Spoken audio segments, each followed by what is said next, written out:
Hello, this is Roland. Welcome. Today I want to talk about the meditative life or the contemplative life. I hope to give you a little sense of what it might be. And this is also to introduce my meditation, which helps you to find this meditative life or contemplative life. First, I want to say that some people have the idea that meditative life or contemplative life means that you have to go to the side of a mountain somewhere or hide in a monastery or something like that, but that's not the case at all. You can have a very nice contemplative life, meditative life, out in, going about your daily affairs as a husband, as a wife, as a student, as a neighbor, doing your work, being with your family, having recreation, everything, okay? But what you carry with you is a little bit of mental distance, where you're not so caught up with things.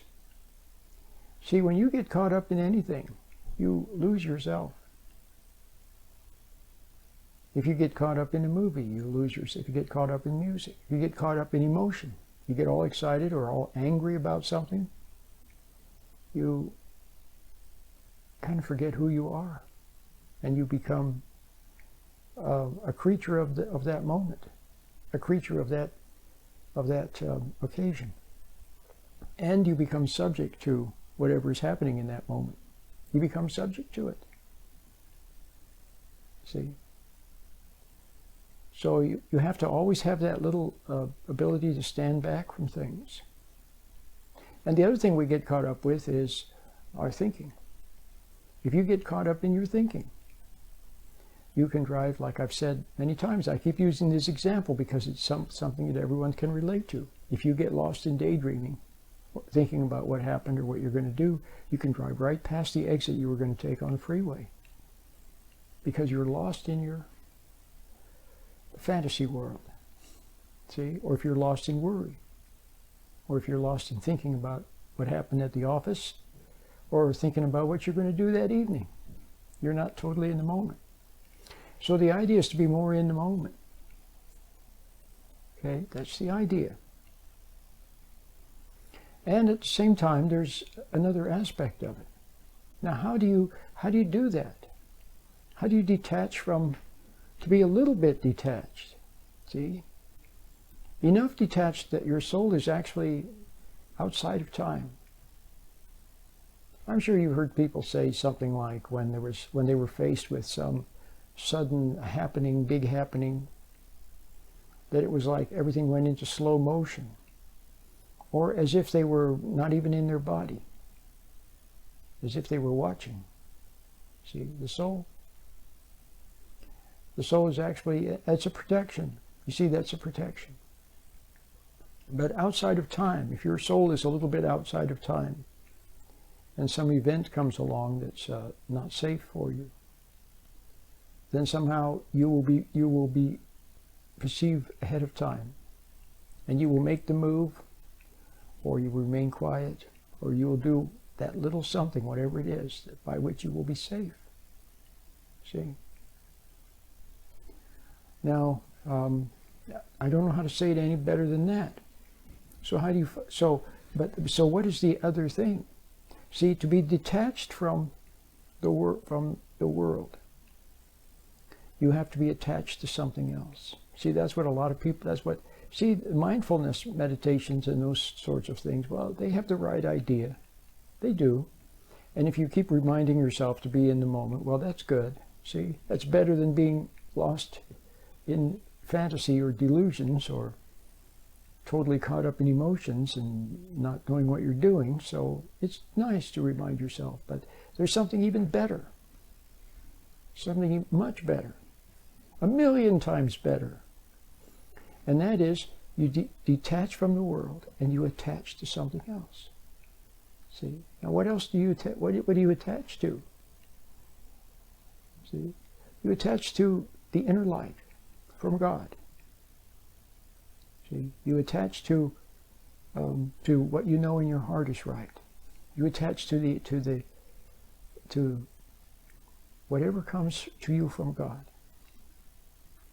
And when you are, so you find a different space. You find a space where you're closer to God and His light. See, I've said this again 1,000 times, but I keep saying it so that, you might suddenly get it. God gives animals instinct. He gives humans intuition. He gives humans the ability to perceive. See, animals can see. A duck can see with its eyes. The human being sees with its eyes but can also perceive. See, the animal can hear words. The human can also understand words. See what I mean? So that's what you need to be in that space where you're standing back. But not just standing back, but attached to the good spirit from God. Okay? Now the way that happens, the way that happens is, see, it doesn't just happen. There has to be something that prepares you, that you are prepared for it. And God has to make it happen. Okay? So if you would like something like that, then all you can do is yearn with all of your heart for it to happen, for God to enter your life, for Him to give you light. Let that be your prayer, your silent prayer, that God gives you light. But what has to happen?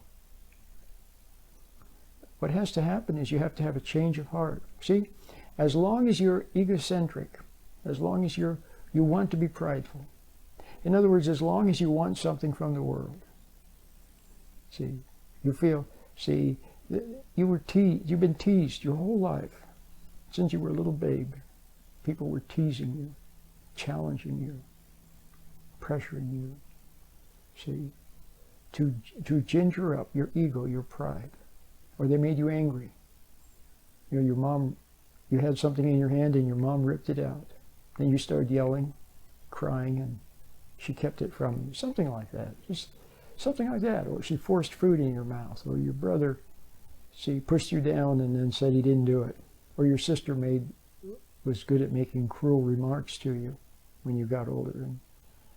And she was just too clever. You didn't know how to respond. Your older sister maybe, or see what I mean? Or there were bullies. And then there were teachers that pressured you, challenged you to become better, to become more, to study, to achieve, to win for the team, for the school. See, there's no end to it. Drug pressure, sex pressure, ambition pressure, peer pressure, performance pressure, academic pressure, sports pressure. See? So you began to succumb in two ways. One, you became resentful, angry and resentful. See? And when you become angry and resentful, you know what? You lose something. You have a sense of loss. There's a sense of loss because you really have lost something. What you lost was an intimate relationship with your inner ground of good. See? Where you were close to God. That's what you lost. And also your true self. The pattern for your the pattern for your life that would come from there, from God, from silently from within. You lost touch with that through your anger. See, but you couldn't help yourself. See, you were just a little child and people pressured you. Your parents were supposed to protect you from excessive tease and pressure. See, that doesn't mean overprotect. That means protect you until you were ready for to handle it when you were older. See, but most parents themselves have been subject to pressure, and all they do is they know how to turn around and pressure their kids. So they yell at them and scream at them and make them have timeouts and all that kind of pressure. See what I mean? Try to force them to be good, and that's a pressure. And they don't set a good example. See, a good example of being calm and being in the world, but not of the world, as Christ said, to be in the world, but not of the world. So now you see you have to attach to the inner. But like I was saying, because you've been teased, you had a sense of loss. But you didn't know how. See, there was no one there to teach you, as I am now teaching you. There was no one there with a meditation like I have, see, to help you, or to talk about this. That's what your Father should have done. He should have been there to teach you and tutor you in such things. He may have done a little bit of it, but not enough, you see. He himself was a victim of the pressures. Okay. But anyway, like I was saying, so you felt a sense of loss, but instead of looking within, where you're true, you could have gotten back what you had lost. Instead, you look to the world. So it's like being tripped up like in judo, being tripped up by another judo person, and then when you're tripped up, you reach and try to grab a hold of the judo person who tripped you, and then when you grab toward him, then he throws you down even more. See? So you reached out to the world to try to get what you lost. So you looked for love in the world. See? And all you found was just use and abuse. You look for success, for respect, for prestige, and compensation. Money, degrees, power, popularity. So you look for these compensations in the world. But they were empty and hollow. They never could satisfy. See? And the more you looked for them, see, then they became teases themselves. See, you transferred the tease transferred from your resentment of whoever initially teased you and taunted you and challenged you. Then the objects of the world began to represent that tease. So every time you saw something out there challenging you, you couldn't help but resist the challenge. See? And so for a while you seemed to be improving and growing because you were meeting challenges, but eventually you feel a sense of futility and you become burned out. See, plus you're not living your own life. It's the life of the world. So you became subject to the world. Then you had to play the part that the world had for you, whatever that was. See? And you may have sensed that and then you rebelled against that. Some people drop out and then they take drugs and something they can't bear, they can't stand. They're so full of hate and they can't stand to see themselves the way they are, full of hate. So they try to drown their sorrows in and their awareness in alcohol or drugs or something, see. You see how that happens? But the more you pine for so as long as you want something from the world, as long as you think, if you just had a lottery win, or you just met the right person, or you just, I don't know, got another degree, or got a promotion, or a better job, or you found someone that could relieve you of whatever your symptoms are now, from your angry lifestyle, your pressured life, your ambitious life. So you may not have been ambitious by nature, you know, in the bad sense of the word ambitious, but they teased you and taunted you into being ambitious. So a lot of kids rebel. You hear that a lot, they rebel. Preachers' kids, you hear about that, they rebel. See, it could be anybody's kids. They rebel against the pressure to be good and to perform and everything. So they rebel, and they rebel against the hypocrisy that they see and the falseness. So they rebel. But then you know what? They do it resentfully. They don't rebel creatively. They rebel resentfully, angrily. So they become very, very guilty. See, in the light of conscience, they're very guilty for their resentments and their angers and their hostility. And then you know what eventually they do?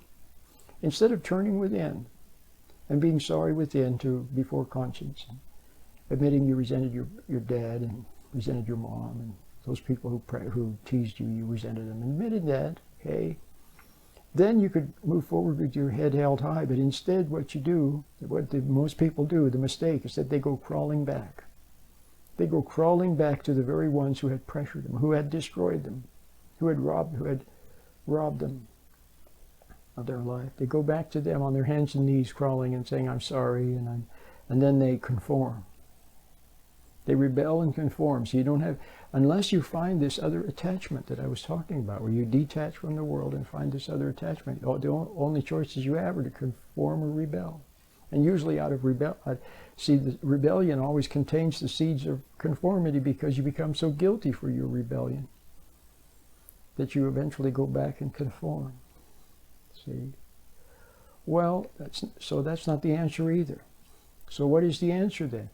The answer is you have to have a change of heart. You have to see that there's nothing in the world. It's all compensation and pressure. There's very little love there. And even if you got what you wanted, you still wouldn't be happy. It wouldn't be fulfilling. And then when you weren't fulfilled, then you would resent it. You would resent the very things, some of you have experienced this, that you thought were so important. See, you worked your fingers to the bone and spent years and years in school to get a degree, and then after you get the degree, is that all there is? See? And then you did so much for it and spent so much for it and wasted so much of your life for it that now you're determined to make good, see, what was promised. But that opens you up then to be subject to people who you will take advantage of your desire to make good. You see what I mean? So what you need is a change of heart. You have to see that your resentments, your whole life is built on resentment. Resenting those who failed you, your father who failed you and others who pressured you. See, and repent and be sorry. See that truth. See that you haven't been living your own life. See that you've been conforming. See, bootlicking and conforming for the crumbs of the world.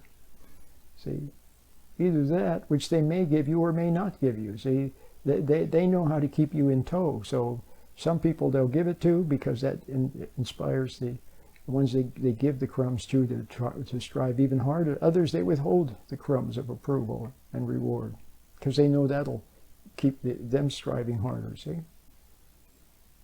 So you have to see that that's what you've done. You've conformed and rebelled. And along the way you've resented a lot of people, and then you failed to set a good example for others. See? You could have set a good example for your little brother or sister, for your partner. See, for others. But instead, you were so busy selfishly trying to get back what you thought you had lost in the world and prove something. Prove something. See, that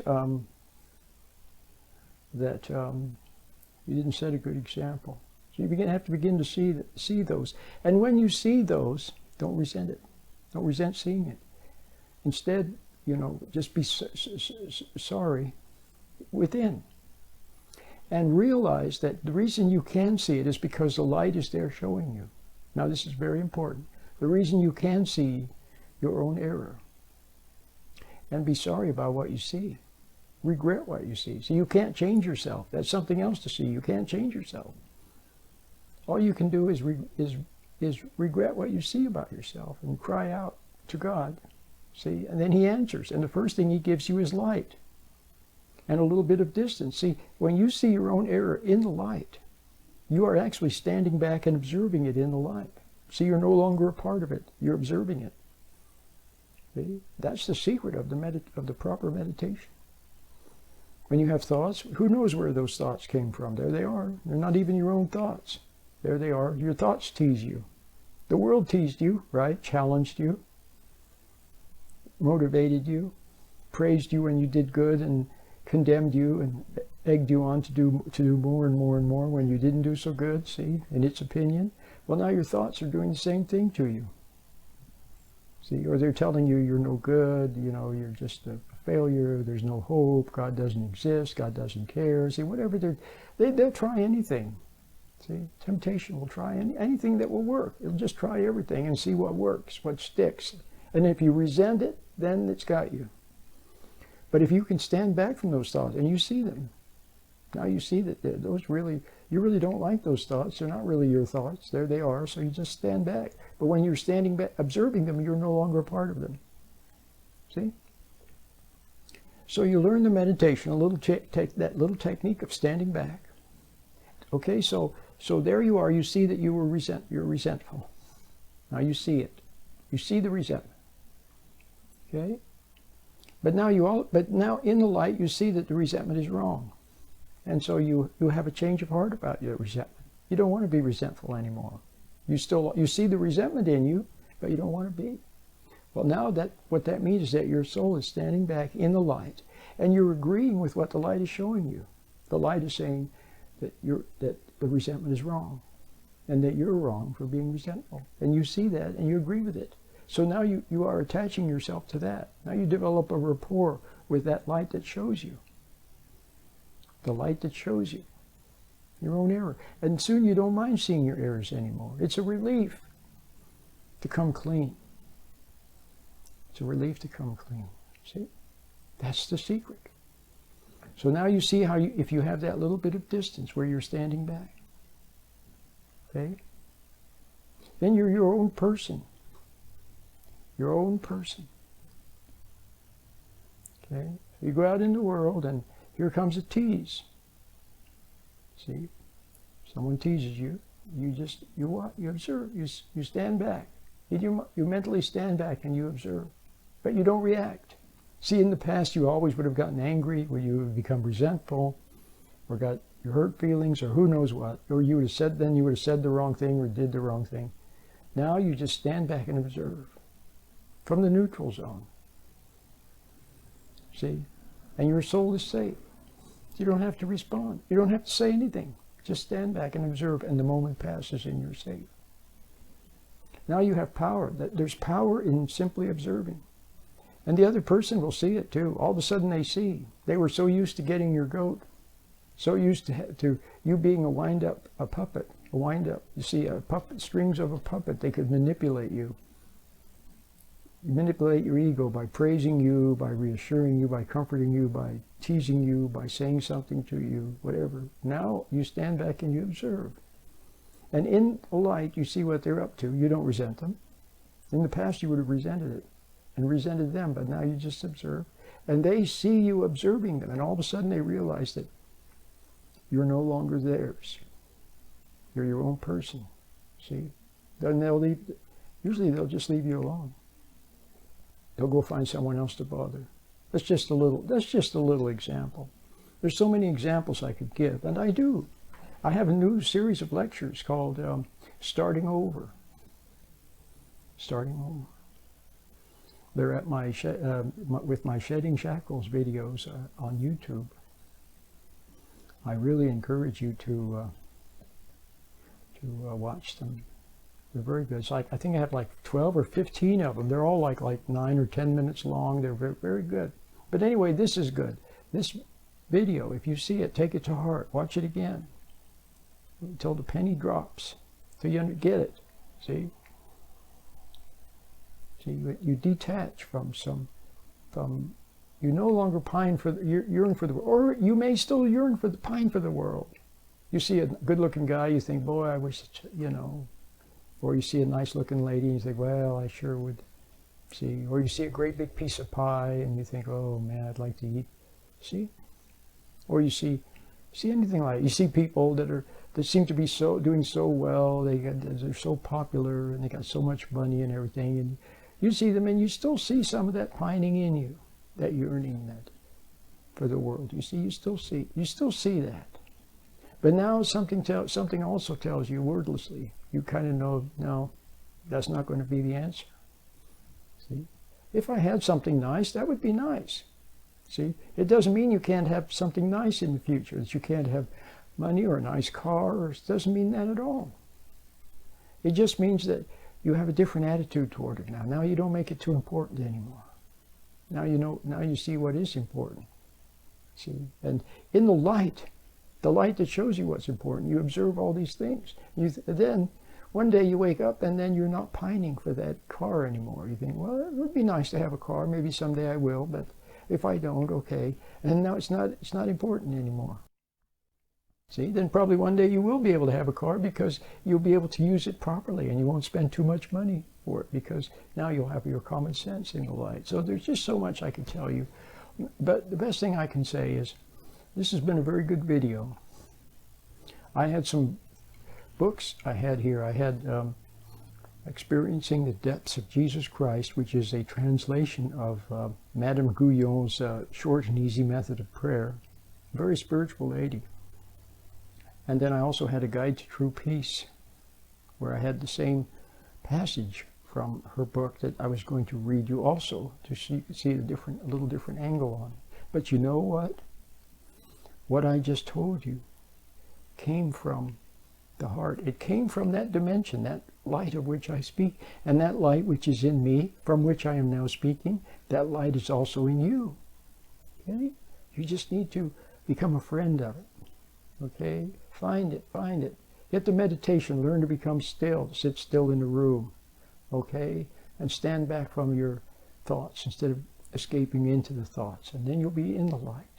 See? And then in the light, everything will change for the better. See?